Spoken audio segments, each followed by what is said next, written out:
Mesdames, Mesdemoiselles, Messieurs, bonjour et bon dimanche. Ce dimanche, 18 avril 1971, sera-t-il une date dans l'histoire de la conquête de l'espace? C'est l'un des points d'interrogation de cette journée, puisque l'on attend toujours du nouveau du côté des cosmonautes soviétiques. On parle de 8 à 12 astronautes qui pourraient être envoyés autour de la Terre pour construire une sorte de train de l'espace. Rien jusqu'à présent n'est venu confirmer toutes ces rumeurs. Inutile de vous dire que François de Closet est en alerte et vous informera si la moindre information nous parvient à ce sujet. Pour le reste, aujourd'hui, surtout les retours de Pâques. Dans l'ensemble, l'étalement semble se confirmer. Les Parisiens, notamment, ont commencé leur rentrée dès hier, et cela va sans doute se poursuivre jusqu'à demain matin. Pas de gros embouteillages donc, mais déjà des accidents très graves. L'exemple type celui des Yvelines, une collision, 4 morts, 2 blessés graves. La voiture américaine, l'une des 2 voitures, avait les pneus complètement lisses à l'avant. Sur le plan politique, peu de choses nouvelles. Je vous rappelle donc l'essentiel de la journée d'hier. L'Égypte, la Syrie et la Libye ont annoncé officiellement la création d'une union des républiques arabes. Voici d'ailleurs le moment de la signature. Désormais, les 3 pays auront un seul président, un seul gouvernement, une capitale, un drapeau et un hymne national. Le Pakistan oriental a proclamé hier son indépendance, mais la nouvelle République démocratique du Bangladesh semble bien fragile. La proclamation a été faite à 800 mètres seulement de la frontière indienne et les combats sont loin d'être favorables aux sécessionnistes.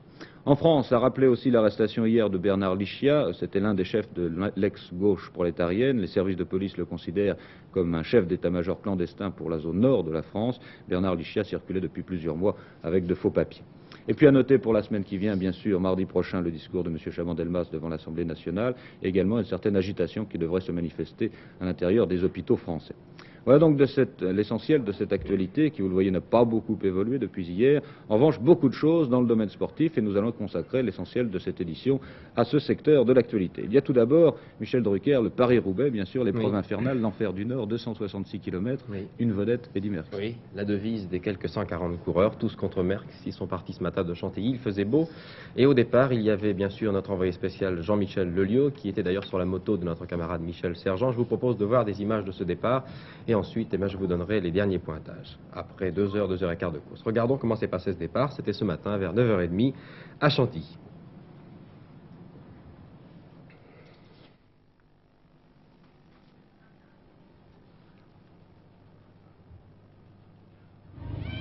Michel Drucker, ici le départ de ce 69e Paris-Roubaix. Cela fait 75 ans que la grande classique française est organisée et grâce à ces images de notre équipe technique d'Armes en Ventre, nous allons vous montrer donc pendant quelques minutes les 142 partants. Il n'y a qu'un forfait ce matin, il s'agit du Belge Cambre et cela, je dois vous le dire tout de suite, ne changera pas grand-chose à la course. En tout, 266 km. Les pavés commencent à Solesmes au 155e kilomètre et doivent se poursuivre jusqu'à Roubaix. C'est le parcours habituel que nous empruntons chaque année. Nous sommes ici au milieu du peloton. Vous voyez Eddy Merckx ici en gros plan sur votre antenne. Il est juste devant la voiture avec le dossard numéro 1. Il est évidemment le favori de cette course. Il y a 4 anciens vainqueurs au départ. Merckx, Gimondi, Janssen et Godefroot.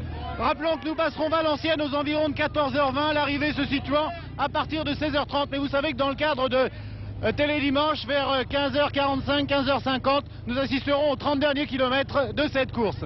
Les favoris, évidemment, Merckx, avec Van Springel, Rosiers, Verbeek, Roger de Vlaminck, Eric de Vlaminck, Lehmann, Carstens, Janssen, c'est-à-dire tous ceux qui sortent du Tour de Belgique. Les autres qui n'ont pas pris comme entraînement le Tour de Belgique et qui pourront quand même jouer un rôle sont Godefroot, Sercu, Gimondi et Mota. Du côté français, il faut compter surtout sur Cyril Guimard, qui était à mes côtés ici et qui va d'ailleurs s'approcher de moi. Raymond Poulidor, Jourdain, Hézard de Lille, Le Thor, je vous en cite quelques-uns. Cyril Guimard, on parle de lui, Cyril, lorsqu'on évoque un sprint, car vous avez prouvé au Tour des Flandres que vous aviez des chances à défendre ici. Je voudrais savoir d'abord qu'est-ce que vous avez fait comme entraînement, Cyril, en vue de Paris-Roubaix, et ensuite, qu'est-ce que vous ressentez au départ de cette course? Bien, au point de vue entraînement, j'ai beaucoup roulé la semaine dernière. Cette semaine-ci, j'ai ralenti un peu pour ne pas arriver trop fatigué. Et disons que là, j'ai un peu le trac. Tout le monde commence à frotter pour être devant. Et... Avec un sprint, vous croyez que vous avez une chance à défendre? Je pense que oui. Je pense que oui, mais enfin j'espère ne pas être aussi malheureux dans mes sprints que je l'ai été depuis le début de l'année. D'après vous, la tactique, c'est de partir, comme le dit Félix et Gimondi qui vient de passer à vos côtés ici, de partir très tôt pour essayer de piéger Merckx, une échappée de longue haleine, ou alors d'attendre et de rester dans la roue de Merckx? Bien, je pense que de rester avec Merckx, c'est pas tellement la bonne solution, surtout si pour ceux qui ne sont pas rapides au sprint. Maintenant, une course de mouvement, c'est toujours plus facile de surprendre un coureur. Votre favori à part Merckx? À part Merckx, je crois qu'il y en a beaucoup. Il y a, je crois, Eric Clément qui revient très bien, il paraît, au Tour de Belgique. Il y a Gimondi aussi qui a dû se préparer très sérieusement. Puis Raymond Pouliot aussi. Merci Cyril, alors je vais vous laisser. 266 km. En ne vous disant rien, je ne veux pas vous porter malheur et je vais également demander à notre ami Michel Sergent qui nous pilote ici dans ce départ de se laisser tranquillement rouler. Vous voyez les hommes de l'arrière avec Marino Basso là-bas, le Molteni qui est avec le dossard numéro 2 qui est l'un des équipiers d'Eddy Merckx, et là-bas la voiture de Jacques Godet. N'oubliez pas que cette course est patronnée et organisée par l'équipe et le Parisien Libéré. Ici la route entre Chantilly et Vineuil, dans quelques instants le départ lancé juste après ces lacets là-bas, les premiers lacets de Paris-Roubaix 1971. Nous souhaitons une chose, c'est que les Français arrivent quand même à se distinguer. Le dernier homme ici sera peut-être le premier ce soir à Roubaix, qui sait? Il s'agit du Hollandais Gerben Carstens. Ici Chantilly, à vous les studios. C'est comment s'est dépassé donc le départ, où en est-on maintenant, Michel? Bien, après 2h30 de course, il fait beau, c'est important. Il y a du soleil. Après donc 135 km de course, il y a 5 hommes en tête et il y a 2 Français, c'est une bonne surprise. Il y a Désiré Le Thor et Jourdain, mais il y a aussi Godefroth qui a gagné Paris-Roubaix en 69 et Gimondi qui l'a gagné en 67. Il y a également Spreut qui est un équipier d'Eddy Merckx. Ces 5 hommes possèdent 150 à 200 mètres d'avance sur le gros du peloton. Le peloton qui est passé il y a quelques minutes ou qui va passer dans quelques instants à Solesmes, qui est le début du secteur pavé. C'est donc un point important. L'allure est très rapide, 43 900 au cours de la première heure, 43 200 au cours de la seconde. Ça va très vite, vous en saurez plus dans Télédim. Je suppose que ça ralentit terriblement en arrivant dans la zone des pavés. Oui, non? oui. Mais enfin il fait beau, c'est important. Et Merckx l'a dit d'ailleurs hier soir dans Télésoir, il préfère le soleil. Dans l'actualité sportive du football aussi et de l'automobile, commençons par le football. Oui, il y avait hier 7 matchs comptant pour la 29e journée du championnat de France. Je vais vous donner les résultats complets. Sochaux et Marseille, un partout. Là, les Marseillais ont perdu un point sur Saint-Etienne, qui joue cet après-midi contre Nice, mais qui aura quand même ce soir encore un match en retard sur l'OM. Lyon bat Angers 1-0, Reims bat Nancy 2-1. Metz et Nantes 0-0, Bordeaux bat Nîmes 3-0, c'est une victoire sympathique des Girondins qui poursuivent leur redressement, c'est important, ils ont maintenant quitté la zone dangereuse. Rennes et Angoulême 0-0, Bastia bat Sedan 4-0. 3 rencontres aujourd'hui, Nice-Saint-Etienne, je viens de vous le dire, Red Star Strasbourg cet après-midi à Saint-Ouen, c'est un match capital pour les deux équipes. Si vous êtes dans la région parisienne, venez voir ce match, venez encourager les joueurs du Red Star. Enfin ce soir à Valenciennes contre Ajaccio. Pour l'automobile, alors il y a 2 rendez-vous, un rendez-vous en Espagne et un rendez-vous en France. Oui, il y a pour 2 pôles l'Espagne, d'attraction. C'est ça, Barcelone en Espagne et Le Mans pour la France. Barcelone, Grand Prix de Formule 1 d'Espagne, c'est le 2e Grand Prix de la saison. Nous allons voir peut-être quelques passages, puisqu'en ce moment nous sommes en direct. Et je vais en profiter pour vous dire qu'après plus de 2 heures de course, c'est-à-dire à 30 minutes de l'arrivée, après la mi-course, c'est Jackie Stewart, le champion du monde, l'ex-champion du monde qui est en tête, devant Jackie X, qui le suit à 8 secondes, Chris Amon. Le Néo-Zélandais est à 19 secondes, ensuite Rodriguez, Andretti, Denis Hulme, Beltoise et Sever. Voilà. Nous approchons de la fin, vous saurez bien sûr tout ça dans Télédimanche avec Stéphane Collaro, c'est un des reportages de l'émission de Raymond Marcy. Et Jossifer, lui, était déjà aux essais du Mans. Oui, Jossifer était aux essais du Mans, il est à Barcelone aujourd'hui, c'est un homme rapide, vous allez d'ailleurs le voir maintenant, il était hier sur le circuit de la Sarthe, il a battu d'ailleurs le record du Tour, nous y reviendrons d'ailleurs plus largement car ce record a été rebattu ce matin. En effet, au Mans, les essais, c'est toujours comme ça au mois d'avril, les prototypes viennent essayer le circuit de la Sarthe et ils étaient encore très nombreux hier soir. Comme chaque année à la même date, les constructeurs se donnent rendez-vous sur le circuit de la Sarthe pour les essais des 24 heures du Mans. Les constructeurs y attachent une grande importance, d'une part pour la mise au point des prototypes, mais surtout la recherche constante dans le domaine de l'aérodynamisme et du profilage. Cette année, ces essais sont quelque peu perturbés, avec notamment le Grand Prix d'Espagne et aussi le Trophée d'Europe des 2 litres sur le circuit du Castellet. Si bien que 38 voitures seulement participaient à la première séance d'essais. Les Porsche n'ont pas manqué le rendez-vous, 33 au total, allant de la petite 907 à la grosse 5 litres, la 917. 2 Ferrari 512, une Lola, 2 Chevrolet Corvette, et si l'on regrettait l'absence des voitures bleues, ce regret fut atténué avec la participation de la Ligier JS3, qui effectue aujourd'hui sa grande première sur le circuit du Mans. Cette voiture, équipée d'un moteur Cosworth 3 litres, pilotée par Guy Ligier, a effectué d'excellents débuts, réalisant le 5e temps en 3 minutes 43 secondes 8 dixièmes.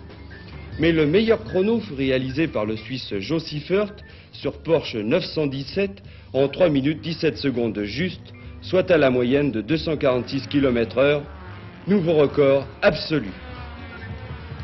Un record qui a déjà été battu. Il a été battu ce matin, car ce matin, au Mans, les 250 km/h de moyenne ont été dépassés. Je dis bien 250 de moyenne, ça fait rêver. C'est le Britannique Jackie Oliver qui a réalisé ce temps avec une Porsche 917. 250 km 457 de moyenne. Cela représente 3 minutes 16 secondes pour les 13 km 470 du circuit de la Sarthe. Je ne sais pas si vous imaginez ce que ça représente. On se demande si un jour les voitures ne vont pas s'envoler sur la ligne droite des Hunaudières. En tout cas, Seifert a été battu, mais il est à Barcelone. C'était aussi un exploit d'aller au Mans et à Barcelone en 24 ans. Nous allons passer d'ailleurs de l'automobile à la moto. Hier à Montlhéry, il y avait une course de moto assez importante. Nous avons l'occasion de vous en parler au cours de Télésoir. Mais ces 10 heures de Montlhéry ont été aussi l'occasion d'une première. En effet, 2 jeunes filles s'étaient engagées dans cette course. Cela n'était encore jamais arrivé. Elles ont 19 et 23 ans. Leurs parents, semble-t-il, sont à moitié d'accord. Stéphane Paoli, qui était un petit peu intrigué, est allé les voir, est allé voir leur comportement en course.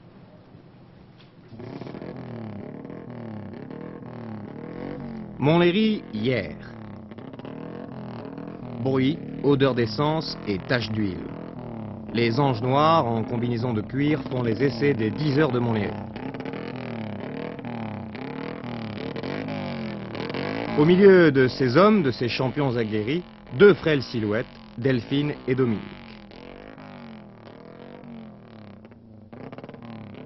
L'on n'avait jamais vu 2 jeunes filles s'affronter aux hommes dans une course motocycliste.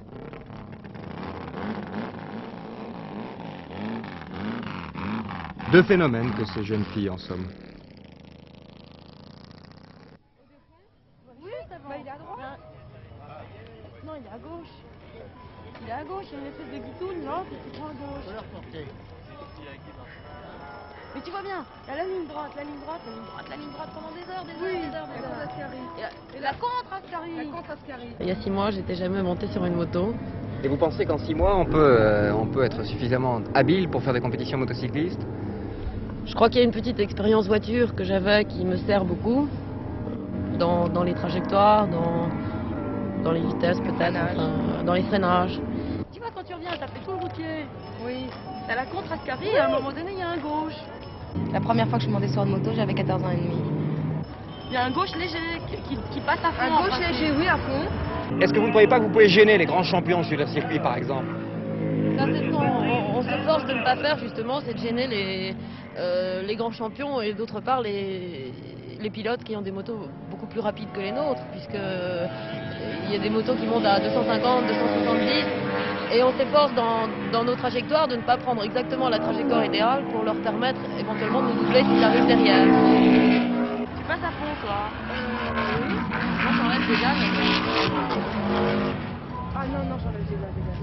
Attends, je sais pas. Bon, je sais plus. Je connais pas un seul pilote sincère, et ils le sont en général, qui avoue ne jamais avoir eu peur en course. Et presque à chaque course, chacun raconte sa course et raconte une... Enfin, ça s'appelle se faire des chaleurs en jargon de course. Je te dirai ça tout à l'heure. Je vois pas du tout où c'est. C'est juste avant les 2 ponts. Tu vois les 2 ponts, quand tu reviens, quand t'as fini, Oui, le routier. ça y est, je vois. Tu vois, il y a un gauche Je léger. vois. Oui, bah, À fond, t'arrives à fond de ballon, à fond de ballon. Vous pensez que vous avez plus de résistance nerveuse? plus de résistance nerveuse, oui, que les hommes. Moins de résistance physique, évidemment. Puis d'un autre côté, la course d'endurance, c'est la moto entre énormément en ligne de compte, et on a une moto très solide. Et il est possible qu'on arrive éventuellement à battre des hommes. Tu prends complètement à fond, là. Tu balances? Je vais complètement à l'extérieur. Ça rentre à fond, ce truc-là? Mais Je sais plus, je suis pas sûre. Ascari à fond. Mais tu te Ascari rappelles à fond de ballon, mais l'autre... Remarque, je regarderai, je suis pas sûre. Hein. Bon pipi.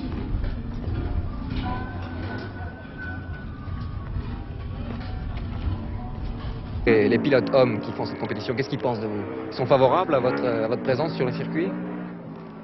Dans le parc, ils sont favorables. Et sur la piste? Ils nous prennent pas tellement au sérieux. Ouais. Sur la piste, ils ils tournent comme ils ont l'habitude de tourner, ils nous font pas de cadeaux, ils nous font pas de vacherie. On retrouve les femmes d'ailleurs dans un autre secteur de l'actualité sportive. Il s'agit de basket avec France-Tchécoslovaquie. Oui, France-Tchécoslovaquie, c'était hier soir à La Rochelle. Ce match a été passionnant, paraît-il. L'équipe de France s'est inclinée dans les dernières secondes. Nous allons voir comment avec un reportage de notre station de Poitiers. C'est Michel Denisot qui nous en parle. À vous, Poitiers.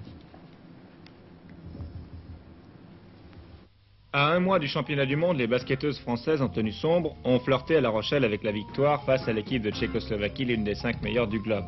Battues 39 fois et 2 fois seulement vainqueurs des Tchèques, les Françaises vont mener à la marque à partir de la 5e minute de cette rencontre grâce à Colette Passemard et Jackie Chazalon, 2 des 5 Clermontoises de l'équipe tricolore. Elles vont mener jusqu'à 50 secondes de la fin. Après une égalité à 10 points, les Françaises prennent le large. Les grands gabarits des joueuses de l'Est ne posent pas trop de problèmes.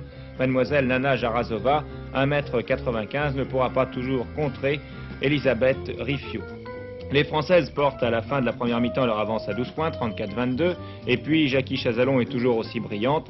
Joël Jaunet, le directeur du basket français, a le sourire. Mais les Tchèques vont grignoter leur retard avec méthode au cours de cette seconde mi-temps grâce à Jindrova qui va marquer 20 points et au monumental pivot Nana Jarazova.